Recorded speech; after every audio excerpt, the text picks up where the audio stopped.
گلو هندزانن چاوی روحی چیه؟ یان جی چه فرق دنا برا وی و چاوی بدنی ده هیا؟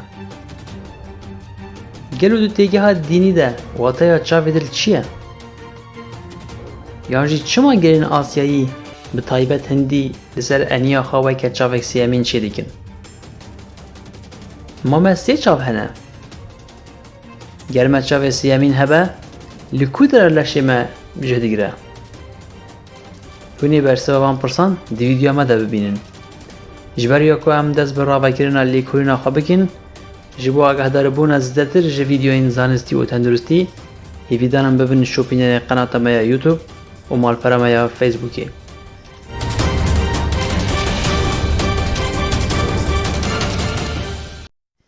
پاچه اپیفیز. آنگو چاوی سیم کدوم بدهی گوتن پینیال گلاند. بدری جاهی دیرو که دسامبولین چاندین گلک ملتان دهات ندیدن.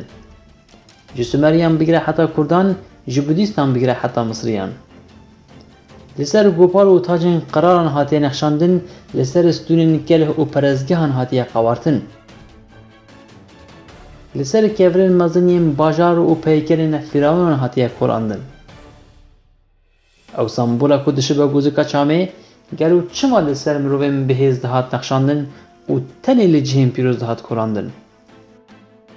گلو شهرستانیان کیونار به هزاران سال پیش نها چاو اف کشف کرنه. آنجی کتنه دفر قویده. گلو درباره ویم بشا مجیا جرات چاو سیام تی گوتن ده نهینین کوان زنین چی گون؟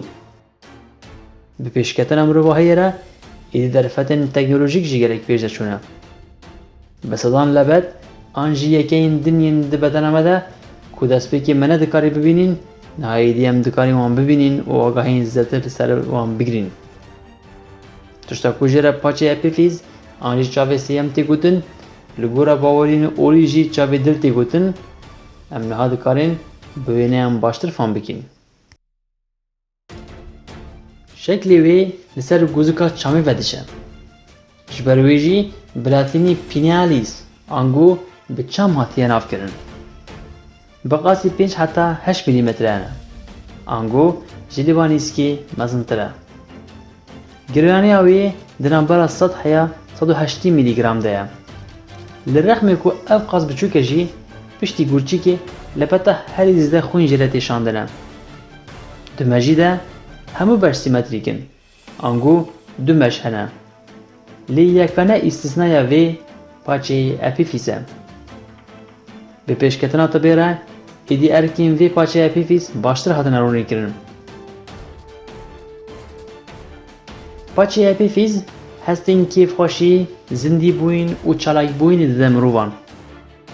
وی یکی به هل براندن آنگو آفزی کرن هورمون سروتونین بیکتینه. اف هورمون دماغ کسان ده کیم دبه گلک نخوشین درونی، انکسیتی، تفکرین بی کنترل و حتی شیزوفرنی بخاره پیدا دیگه. دلاش مده ریکوپکی خوی و شیاربونا مچه دیگه. او دمجمیرا بیولوژیک یا لاشه. ویجی برای آفزی کردن و بلاف کردن هورمونا بناوی ملاتونین دیگه. ملاتونین وی برای تبنیم پینولاسید بلاف دیگه لاش. تایبەتمەندیە تەمەن پینەوەلاسیت ئەوە کو دشبن ئەو چاڵین بەشارەتینە چاودە. ji lewra bigirêdanên xwe bi awayek bihêz alîkarî didin hestên mirovan. Ji ber vê jî gelek caran weke hestên şeşem jî tên navkirin. Ji ber taybetmendiya wê ku tevnên çavî tê de hene, ew dikare rewşa mirovan nihayî bizane. Mînak di rewşên rûnahiya kêm an jî şev de bi havzîkirin ango rijandina hormona melatonin laş û mejiyê me dixe rewşa nivîstinê. Hatiye piştrastkirin ku ya ji serrastkirina xewê girîngtir ew e ku hormona melatonin di tarîtiyê de dihilberîne û bi vî awayî leş me ji nexweşiyan diparêze. Herwiha di rewşên roj û rûnahiya cuda de jî hormona serotonin dihilberîne û bi vî awayî mejî û laşê me tîne rewşek amade. Ango wek çav ew jî li hember rûnahiyê hestiyar e.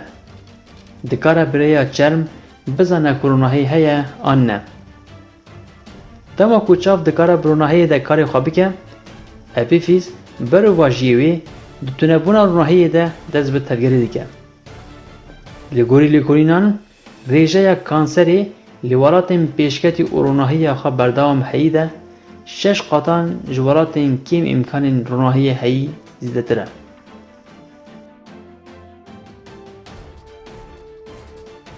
Bi vê rewşê paralel, di tûjbûna kanserê ya kesên çavê wan nebîne de bi rêjeyê 24 caran kêmtir ji kesên din bawerim hêjayê gotinê ye. Bi gotinek din, îhtîmala girtina kanserê ya kesên kûr tenê ji sedê yek e. Ji vê zêdetir, tûjbûna kanserê di kesên ku bi çev kar dikin de bi qasî 11 caran bilindtir e ji kesên din. Wê demê, divê paçê xwe ya pêvîz baş biparêzîn û tîmar bikin ku melotûnên berdewam hilberînin. Li gor vê rewşê, dijminê paçê ya pêvîz çi ye û çi ne?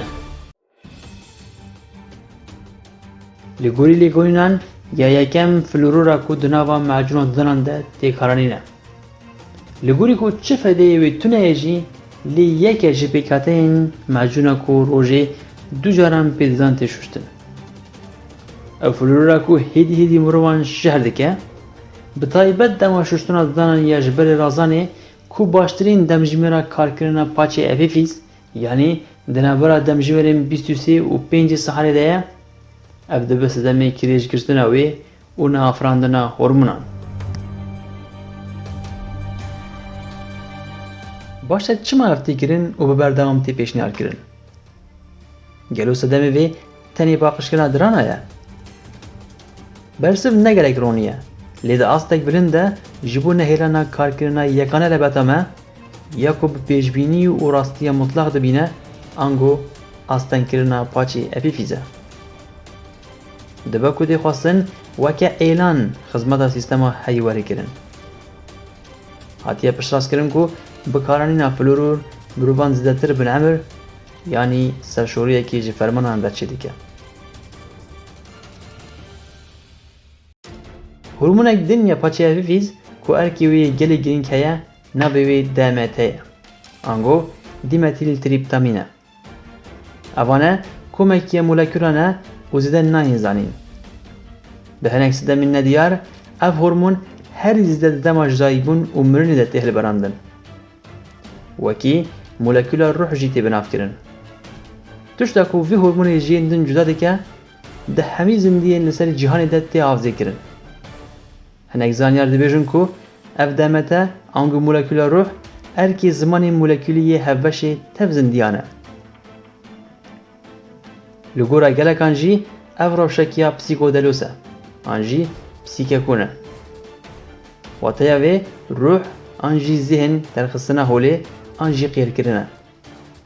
Tê gotin ku ev bi piranî aliyên zihn yên veşartê derdixe holê. Wateya wê cîhana bi çav nayê dîtin, bi ruh tê dîtin. Bi taybet di demên kirina medîtasyon an jî perestinên orî de ku karên manewî ne, di encama hişyarkirinên bihêz de paçê epîfîz pir dikare hormonên DMT avzê bike û bi vî ceribandinê kesê mistîk dikare bigehe rewşeke ruhî ya nêzik mirinê ango halûnasyonê. Beriya demekê Dr. Moody Jr. pirtûkek ji tecrübeyên kesên ku dilê wan sekinîn û piştre cardin kar kirî, yanî dikarin bêjin kesên miriyîn û piştre sağ bûyîn, nivîsandiye. Di vir de çêbûnên nêzî mirinê digire dest û wan kesan de ya diyarkirin ku di wî wextê dilsekinînê de di nava ronahiyekê re derbas dibin û dikevin cihek dinyayê pir cuda. Reng pir zindî û xwe ji tevvayê barên mergî xilasbûyî hîz dikin. Li vir pirsgirêk ew e ku ev bûyer nikare wawayek rasyonel were vegotin. Yanî peyv ji bo vê ravekirinê têr nakin. Ji bo gelek kesan weke ku cara yekem rastî dîtine û hîs kirine bû.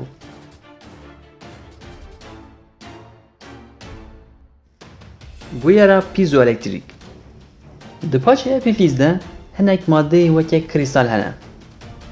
Gava ev krîstal têne dewîsandin bi çirûskên derdikeve re yekser agir yani elektrîk tê meydanê. Ev dişibe dewsandina tûşa çaxmaqê. Gava tûşa çaxmaqê tê dewsandin, biriya krîstalê çaxmaqê çirûsk vedidin û agir derdikeve. Wiha bandorkirina jê re tê gotin pîzoelektrîk çêdibe. Biriya van taybetmendiyan çavê sêyem dikare her çi rengekî nifşê ezmanî hebe serbest berde.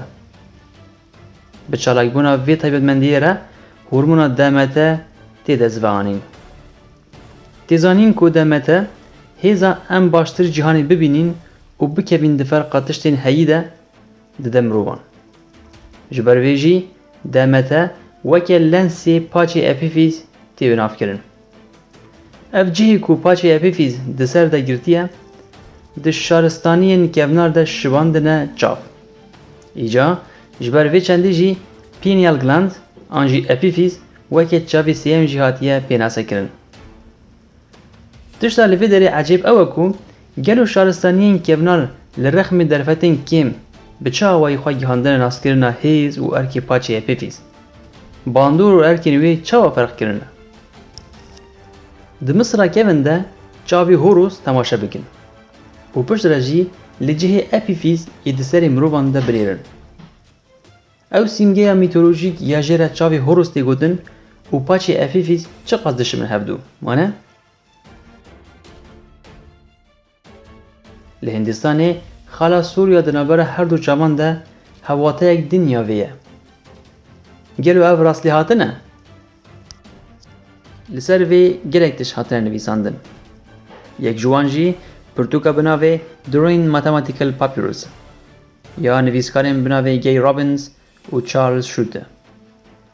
Her wiha di sfeng, peyker û nexşeyên Misriyan de gelek ji van remzên gozîka çamê hene. Di destên gelek qiralan de, li serên xwedawendan, di dergehên perezgehan de, di gopalên mirovên bihêz de ev remza gozîka çamê heye. Mînak, di bajarê Vatikan de meydana gozîka çamê heye. Li ser gopalê ku Papa destê xwe dihilgire de jî heman nîşan heye. Remzên li serê Budha bi gozîkên çaman hatine nexşandin. Gelo ev nîşan çima ji bo mirovên oldar û bihêz hatine bexşandin? Di dîrokê de gelek mirov derketine û weke kahîn hatine navkirin.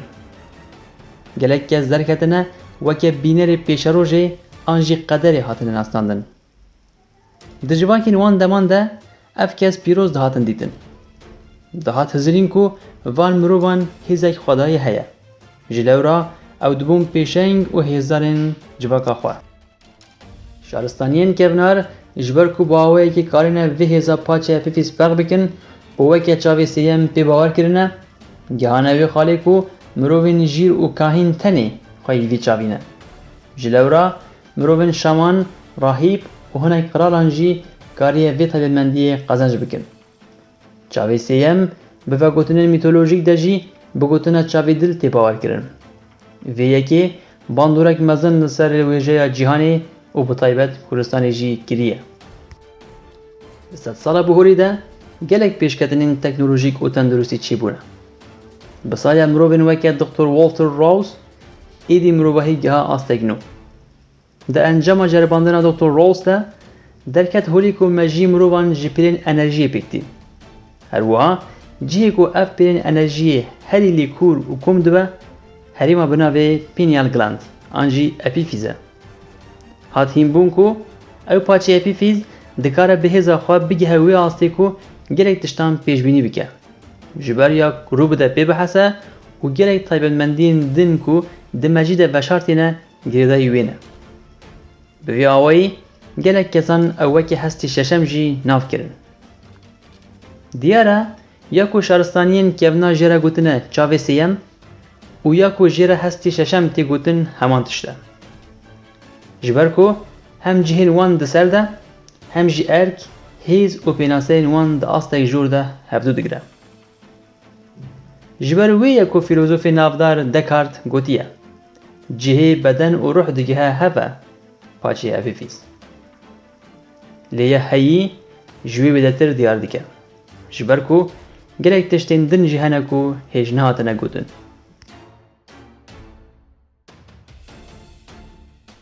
ji bo yekser agahdarbûna ji vîdeoyên me yên zanistî û tenduristî ji bîr nekin ku bibin şopînerê qenata me ya YouTube Bêjtûr û malpera me ya Facebookê.